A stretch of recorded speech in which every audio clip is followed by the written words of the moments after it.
This is Democracy, a podcast about the people of the United States. A podcast about citizenship, about engaging with politics and the world around you. A podcast about educating yourself on today's important issues and how to have a voice in what happens next. Welcome to our new episode of This is Democracy. Today we are going to discuss municipal government. How are cities governed? What role does city governance play, not just in the management of cities, but in our larger democracy? And how can we all, as citizens who care about democracy, be better informed about city government and use our better information and understanding about city government to do a better job in improving and growing our democracy? There's a tendency we all have to focus on the national issues and sometimes forget the local issues that might affect us most of all. We are very fortunate today to be joined by someone who knows as much about municipal government as anybody else. This is Councilperson Alison Alter.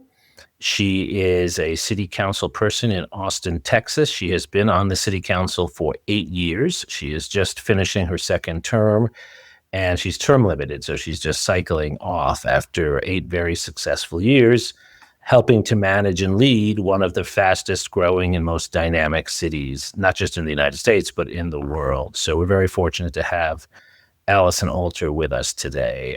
Alison, thanks for joining us. My pleasure. Happy to join you. Before we turn to our discussion with Alison, we have, of course, Zachary's scene-setting poem. And this poem is special. Why is it special, Zachary? Because Councilperson Alison Alter is your wife and my mother. Oh, so you mean the boss? Yes. So this poem is called For Mom. On a dark night in December, I remember standing next to you as you talked to the TV man, and wondering what the years would be like, what it would be like so many years later to look back at that moment together. I remember now seeing you down at City Hall, asking questions and saying things no one wanted to hear. And I remember standing with you at vigils and marches and parties and parades. And I remember learning about government when the government was you. I remember nights when the roads were snowed in, when the synagogue was on fire, when the streets were silenced by disease and we couldn't drink the water. And I remember how you reacted with measure and attention and kindness. But most of all, I remember all the times you would, on airplanes or on car rides, in cafes or on long summer evenings, pull out those blue binders and read memo after memo that no one else read. And I still think of this often when I'm at a different city hall, in midnight hearings, or when I am reading late at night or standing at the polls. I think of this again 8 Decembers later, and I know now how much it mattered. The government was you. What is your poem about, Zachary?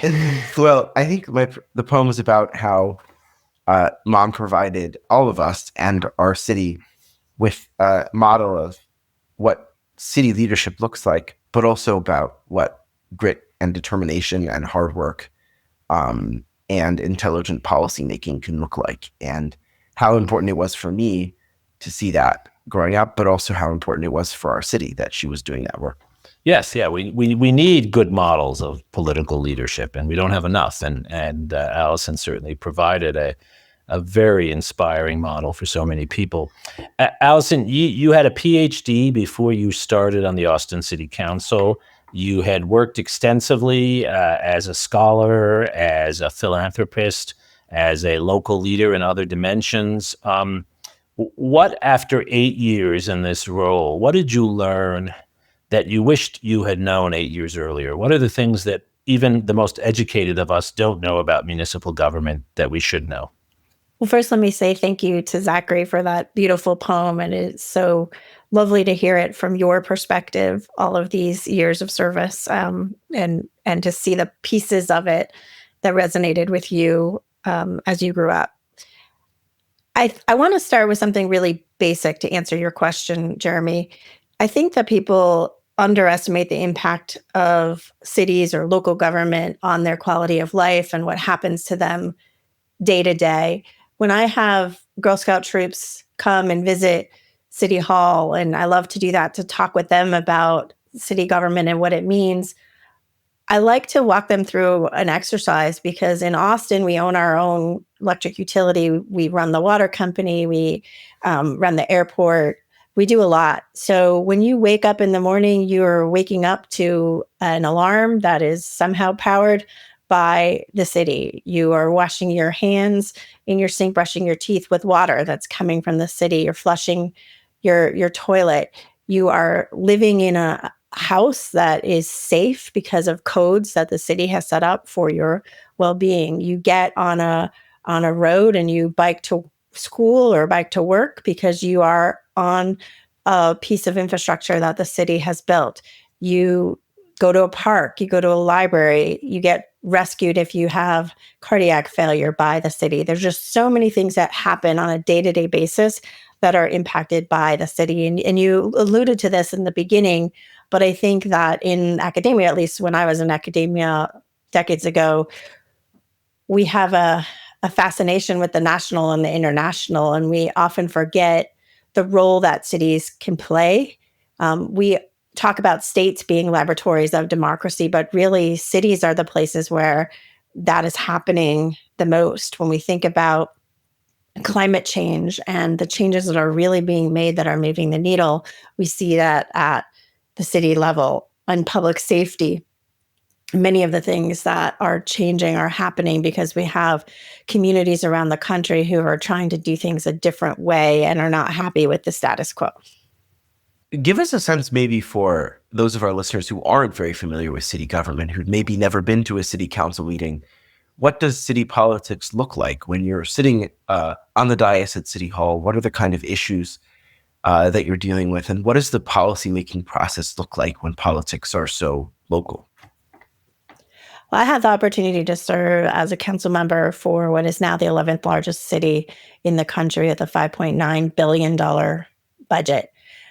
So at any given council meeting, we can be talking about, what chemical needs to go into the water treatment plant to make your water safe, to how we're going to zone a big plot of land in your backyard, to also thinking about what grant we're going to receive from the federal government, or just how we're going to set up a child care center at a local judicial facility. One of the things that I love about local government and being on the city council is that you are close to the people. I was one of 11 making the legislative decisions as opposed to being one of 435 in Congress. So the actions that you take really matter. But in Austin, we'd agree on 99% of our votes, and we'd maybe have 100 different votes that we'd have to take in any given meeting. In Austin, we have a really, really engaged community. And so we hear a lot from the public about what they care about on specific issues. And then also more broadly, we deliberate among ourselves, and that deliberation varies from item to item.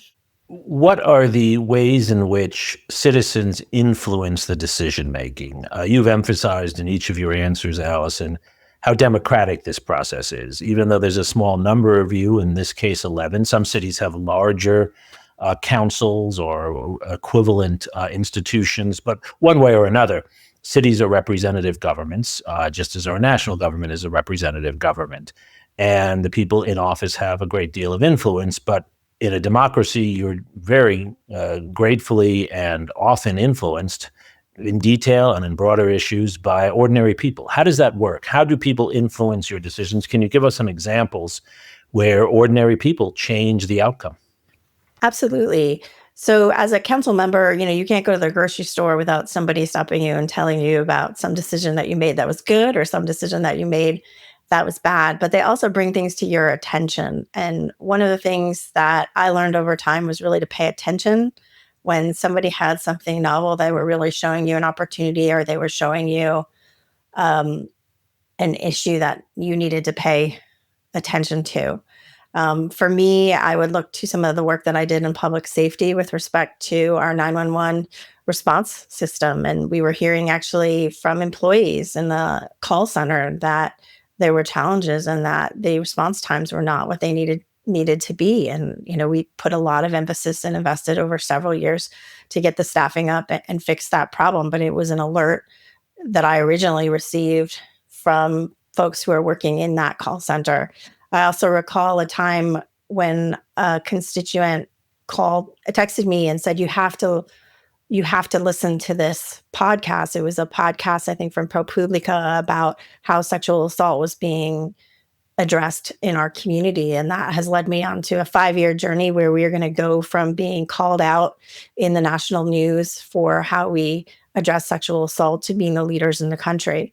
But without that original impetus from that person and from the survivors who time and time again came to my office and spoke about what their experiences were, I wouldn't have been pushing on the council end for that journey. That is, I think, really, really an important aspect of responsiveness. What about cases where public pressure can be difficult and distorting? I know there were cases where people even came and protested at your home, and situations where people came to council meetings and said things that perhaps were offensive. How do you handle that, and how do you think about that? Well, I think we're seeing all across the country that local officials are not as safe in their activities as we might have once thought that they were, and that people are being more violent, more threatening, et cetera. As part of the National League of Cities, there are definitely conversations about safety for council members, et cetera. In my own experiences, we had protesters outside of our home protesting a vote where I didn't even vote for the thing that they were upset about. But I guess the facts didn't really matter. And those experiences can shake you to the core. They are not what you think about when you get into public office. And yet they also make it clear that what you're doing matters and that the steps that you take, everyone cares about, even if they don't know about on a day-to-day basis. Speaking of city politics on a day-to-day basis, what does crisis response look like on city council when you have, say, a series of package bombings in the city or a global pandemic? How does the city respond to those crises? What role does the city play in those sort of immediate response situations? And how did you as a council person prevent that from dominating your work? This is an area that I think I didn't really know that I would be focused on as a council member, which is kind of just emergency response and, as you put it, emergency communications.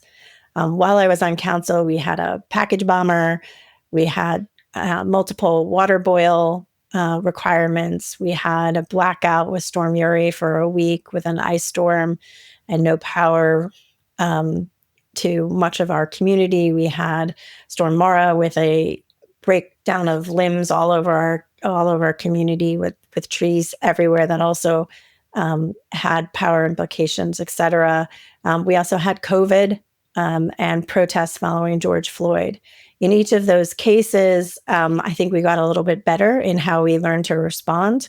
When I first came on council, I don't think we had good systems, and I had to really learn, how do you communicate clearly?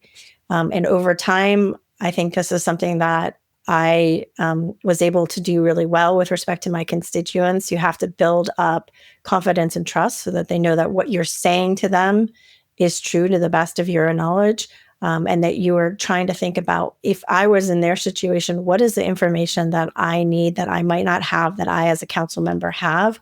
What is it, the information that I need to know, and how do we package it in a way that they can hear it? During one of the power outages, people couldn't actually download images and other things. And so you had to recognize, I need to strip down my communications and not put all the bells and whistles so that people who are trying to look at their cell phone in the dark with a little bit of power they have can get the information they need so that their family can make the best decisions for them. I think the flip side of what you're talking about with the emergency response and communication, though, Zachary, is also important, which is the preparedness and how we communicate to people beforehand. And this is something I think that is something that I, as a council member, for instance, with respect to wildfire, have placed a lot of emphasis on. The city can only control so much, and a lot of the success of the city depends on individuals and how individuals take actions in their own lives, to make decisions for their own families. And so we have done put a lot of effort into how we communicate what the wildfire risk is, for instance, and the steps the families can take to harden their homes and to be prepared in the event that they were asked to evacuate for those parts of the city who are at high risk of wildfire. And just so people understand, Alison, who does the work for the city when you have these kinds of issues? When you have a pandemic, which you had to live through, not just as a citizen, but as a city leader, or when you had a terrorist incident, who are you contacting at the city? How should those of us who generally don't know who the city workers are, the people who do this, how do we understand the structure of city government insofar as it relates to addressing these kinds of concerns? What the city has, in the case of Austin, we have a city manager. We have a city manager form of government. So our mayor is a weak mayor in terms of powers that he has, and the city manager is the one who's really doing the day-to-day implementation. In cases of emergencies, the mayor has a little bit more power to address things, but ultimately it's our city staff who are out there in the field. If it's an energy issue, in our case, since we own our own utility, they're making decisions about how to deploy personnel, how to bring people in to help us. We have an emergency management group that is supposed to be working with all of the different units. In a well-functioning system, you have continuation of operations plans that are implemented and adapted for the particular situation that you are using. When we had the power outages and we couldn't, people couldn't get to work because they were iced in, maybe they didn't have power to access the internet. It was whoever was on deck who could help. One of the things that we've done over time in Austin is really try to regroup and rethink about how we do that communication, and we've gotten much better. There are also language issues, which you may not be familiar with since you speak English, but we have many different languages that people in our community speak, and we have to figure out which messages have to be translated and how to get the information out quickly to people. But there's also all of our public safety personnel are very involved in most of these responses, as well as our public health facilities. COVID was different in that COVID was a very, very long deployment that we had. And so everyone within the organization was involved one way or another with our COVID response. What are you most proud of? What is the one thing you did that you think has had the most effect on people and maybe doesn't get the attention it deserves? That's a great question. I'm really proud of the work that I've done to improve access to healthcare using the tools that we have as a city. So we have our own EMS system that's separate from our fire department. And COVID really challenged us to try to figure out how we could deliver the care that was our responsibility in responding to 911.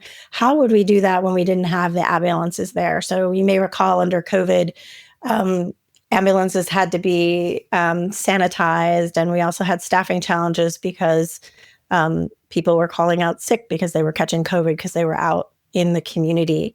One of the things that I've had the honor to lead on is how do we rethink how we address low acuity situations where you don't need to have an ambulance, where you can address the medical needs of somebody with an alternative method that doesn't require transport to an emergency room.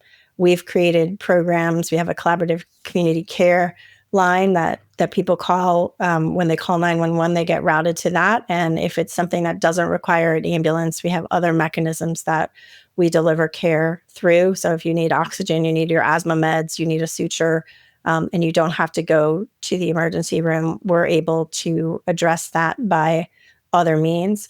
Through these processes that we've created, we're also providing better training in medical care. We've been recognized by the National EMS Physicians Organization as really providing a new standard of care. A huge portion of our 911 calls don't require transport to the hospital, but yeah, we have to answer people. And when you have that heart attack and you need to have that ambulance, you want to make sure that we have the resources to do that. We are a growing city and we can't do it by simply adding an ambulance on every corner. It seems to me that what you're talking about should interest every listener, particularly any listener who lives in the city of Austin and has benefited from those services. But it seems like so many young people in particular, but all kinds of voters, go to the polls and they have no idea what they're voting for in local elections. How do you recommend our listeners, if they want to get involved in local politics, in city politics, how should they do so? So not just so that they're not voting blind at the polls, but so that they're actively involved in these processes and getting the services that they need. Well, go ahead. That's a great question, Zachary. And going back to where I originally started, you have to start by recognizing that your city actually does some things that you care about. You want to be able to go out to your park or to your local beach, or you want to go to your swimming pool. You want to be able to go to the library. And maybe it's not everything that you want it. Well, think about, how could it be better? Write a letter to your council member and say, I want this changed. I think the most important step is to begin to learn who your representative is, find out how they're communicating with people, show up at a council meeting and see what are the issues that are being debated. If there's something that you care about in your community, you can get involved. You'll have great ideas. Some of the best ideas that I've had in trying to advance policy have originated with conversations with my constituents, where they brought a different perspective, or they helped me see something different, or they asked me a question and I had to go find an answer, and it opened up a series of issues where there were opportunities or there were problems that needed to be solved. But it starts with taking that first step. Don't be scared. As council members, as local elected officials, we're your neighbors and we want to talk with you. We can do our job better when we can represent you. Now, doing that takes some effort on your part and takes some time on your part. But there are a lot of different ways to be involved where you yourself can learn something, or there's ways just to get informed and feel a little bit more like you know what's going on, like reading the paper. Zachary, is that compelling to you? I mean, we live in a moment now when, for so many of my students and other people I talk to, politics looks ugly, or it's a very rigid ideological space where people are throwing insults at one another on Twitter and other social media. What Alison's describing is a more classic community involvement approach. It's a Tocquevillian approach, right? Where people get involved, join community associations, go to city council meetings, read local news, listen to one another. Is that a compelling alternative to what we're seeing at the national level for young people like you? I think it is. I think this is exactly the most healthy response for a democracy, when a large group of people are unhappy with the results of an election, or when it feels like national politics are not helping people in the way that many would like. I think the healthiest response is to get involved in your local communities and to help the people right in front of you, not to get lost in the lofty political rhetoric or the ideological battles, but to really get involved in your local community. I think, though, we have to be careful not to fall into the cynicism that surrounds municipal government as well, about the fiscal state of America's cities, or very well-founded concerns about the future of local government. We can't be daunted by the big tasks that are at the feet of many municipal governments these days. And I think what Mom's experience shows is that really competent people can make a big difference in their, not just in their communities, but nationwide, showing how these issues can be addressed in new creative ways. I think there's a creativity to local politics. Yes, I like that. A creativity and an openness. Alison, that's our final question to you. Are you optimistic about this? I mean, the challenges, of course, are quite large, right? When you have hostile state and national forces, when you have newspapers and other local news sources going out of business, when you have powerful entities of different kinds coming into cities. Is this open model of communication and deliberation that you embody so well, are you optimistic that it will survive and thrive in coming years? I think we need it to. I think that when Zachary describes it as the creativity, that creativity comes from the interplay between the local citizenry and the elected leaders and the leadership of the staff for the local government. And there is nothing that is inherently partisan about local government and keeping the lights on, making sure the water's clean, taking their trash out, making sure you can take off at the airport. All of these things are, basic services that we all want to have in our communities. But there are ways to do them better, and there are ways to meet needs in the community in different ways. And we frankly can do it better when people are involved. So next time you're scrolling on your phone and you're trying to follow the news, make sure you take a look at that local news, or you're looking for something to do, go out to that park that has, some event that's put on by your city, see what your city is doing and find a way to get involved and contribute. Our cities are better because they're more than the sum of their parts. And that happens when people like you get involved. I ran for office because I had been involved in parks issues and cared about a park, in my neighborhood for my kids. There are a lot of different ways that people can engage. And I think that you'll be surprised if you do a little bit of investigation into what it is that your city does and how they support your daily life and your family and even your business on a daily basis. That makes so much sense. And you have been rightfully congratulated and feted, Alison, for many of the achievements, some of which you've referred to here, from reforming many elements of policing through enhancing health outcomes in the city, addressing sexual assault, improving parks, so many issues. I'm leaving many out. But I think what's most valuable for our weekly discussion on this podcast is you've shown how an individual can step up to the plate, can use her knowledge and background to make a difference. It's not possible, of course, for each person to immediately get involved in national politics, and that might not even be the best route to make a difference. You've enhanced our democracy by bringing your intelligence, your openness, your creativity, your thoughtfulness, and your caring and honest approach to serious local issues. And every one of our listeners can do that in her own or his own way. And so you're in some ways a model for all of us. And as you say, that's not a partisan point. That's actually a point about democracy, about how all of us have to do more than just complain and inform ourselves. We have to get involved one way or another. So congratulations on your service, Alison. Thank you. I think after that, I'm going to let you have the last word. That was great. Thank you, Zachary, for your inspiring poem for Mom today. This was more personal than usual. Your poems are always personal, but this was even more personal than usual. And thank you most of all to our loyal listeners and loyal readers of our Substack for joining us for this discussion of municipal politics. We are recording this episode at the very end of 2024. We wish you all a good new year. If you're listening to this after the new year, we hope you had a safe and fun new year, and we look forward to many more episodes. What do you think, Zachary? Is 2025 going to be a good year of episodes for us? What do you think? I think so.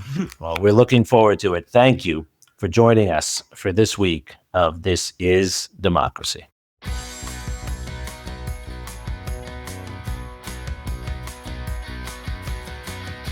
This podcast is produced by the Liberal Arts ITS Development Studio and the College of Liberal Arts at the University of Texas at Austin. The music in this episode was written and recorded by Harris Codini. Stay tuned for a new episode every week. You can find This Is Democracy on Apple Podcasts, Spotify, and Stitcher.